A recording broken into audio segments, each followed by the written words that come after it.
Bardella, News Nation contributor, host of Kurt's Country. Scott Traynor, Director of Data Science, Decision Desk HQ, is with us.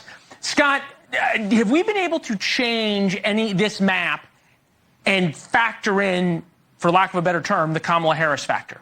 So we are in the process of doing that. We need some more polling, but let me give you a little preview of what I think we're going to show when we see it next week. I think we're going to see the races in Ohio, Michigan, and Wisconsin tighten up simply because Joe Biden is not going to be bringing down the top of the ticket. We're going to see some of these tighten up potentially in Arizona and Nevada, and it's all going to come down to Montana and West Virginia, which are still going to be solidly on the Republican side, just given how Republican-leaning those states are.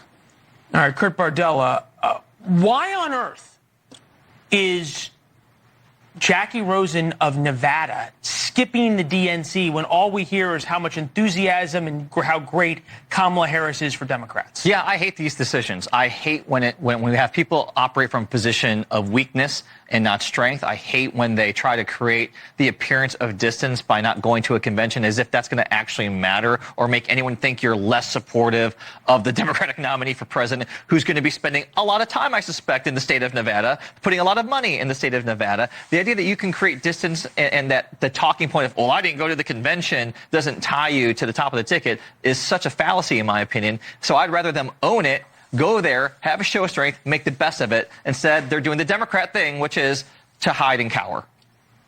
Does it matter if you go to the convention or not? It doesn't matter. In fact, it's a pretty good talking point that she's going to a concert. So I actually think... John Tester, the guy going... Yeah, he's going to Pearl Jam. We have what it is. Rock on John, a Missoula fundraiser for John Tester, Pearl Jam's concert at the University of Montana.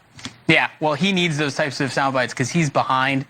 So is Jackie Rosen in terms of fundraising, things like that. Republicans are coming down strong now. They're both ahead in the polls right now. But I think actually right before we came on today, there was a brand new Senate poll that had she a couple points ahead. So those races are tightening. It seems like the Nevada race is maybe one of the most interesting, and it would decide perhaps not whether the Republicans have the Senate or not, but whether they have a 1 or 2 vote cushion, whether they can afford a defection. Exactly, afford a defection, right? If you have 53, 54 as Republicans, you can get a lot of people appointed to the cabinet. If it's close, 51, then you don't get a final say, but you get a say in who's in the cabinet. So those seats are going to be incredibly important. Yeah, if all of a sudden Republicans have 53, 54, 55 votes in the Senate, then they can really twist Kamala Harris's arm if she's president. And Supreme Court seats.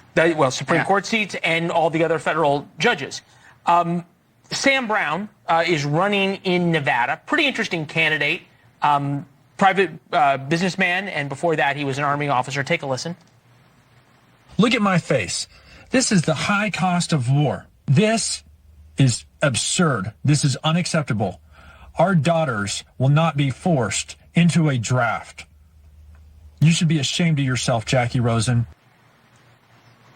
How closely tied, Sam Brown has tied himself totally to Donald Trump. How closely tied is Jackie Rosen to what was the Joe Biden agenda and now the Kamala Harris agenda? Well, I think the Joe Biden agenda, she was trying to avoid it simply because she needed to have some separation, specifically in the economy. That's why Donald Trump, while Joe Biden was candidate, came in and said no taxes on tips. I think she's trying to figure out where Kamala Harris is going to come down. And we saw Kamala Harris last week say, hey, no taxes on tips. She's taking up that mantle. So I think she's trying to figure it out because she knows it's going to be a closer race than the polls show today. Yeah, and we can all agree, right, that all of these races for Democrats look an awful lot better than they did a month ago when Joe Biden dropped out. They look a lot better for Democrats. That's something he talked about. Take a listen.